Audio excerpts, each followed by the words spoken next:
Do you suffer from a chronic cough, hack, or wheeze? Do you struggle for air?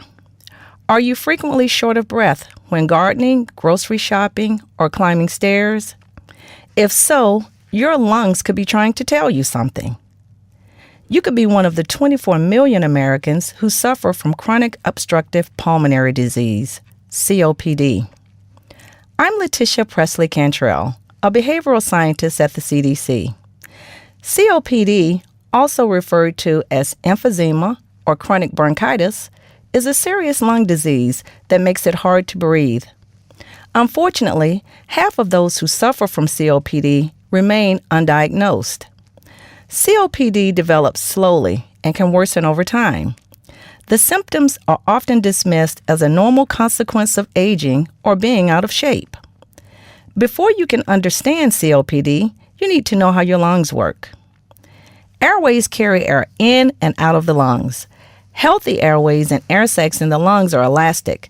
They bounce back to their original shape after being filled with air and stretched, just the way a new rubber band or balloon does. This elastic quality helps retain the normal structure of the lung and helps move the air quickly in and out. In people with COPD, the air sacs no longer bounce back to their original shape. The airways can also become swollen, and mucus production might increase, making it even harder to get air in and out of the lungs.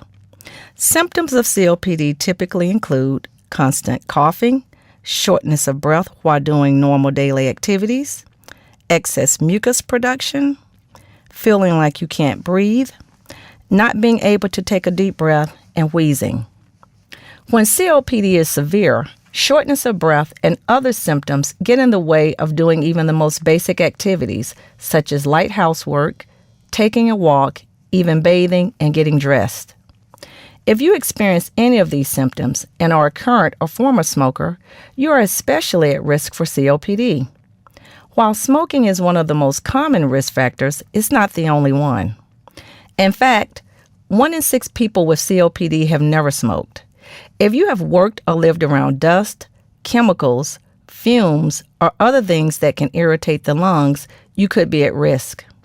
There are also genetic conditions that can cause COPD. The risk for COPD increases with age and occurs most often in people over 40. If you are at risk for COPD and have a constant cough, excess mucus production, shortness of breath, or wheezing, you should be tested for the disease. The test is called spirometry and can detect COPD early before it becomes severe. It's a simple breathing test that measures how much air you can blow out of your lungs and how fast you can blow it out. Based on this test, your doctor can tell if you have COPD, how severe it is, and the best course of treatment. There is no cure for COPD, but it can be treated. Early diagnosis and treatment is the best way to help slow the progression of the disease. If you have any symptoms of COPD, your lungs may be trying to tell you something, and the time to listen is now.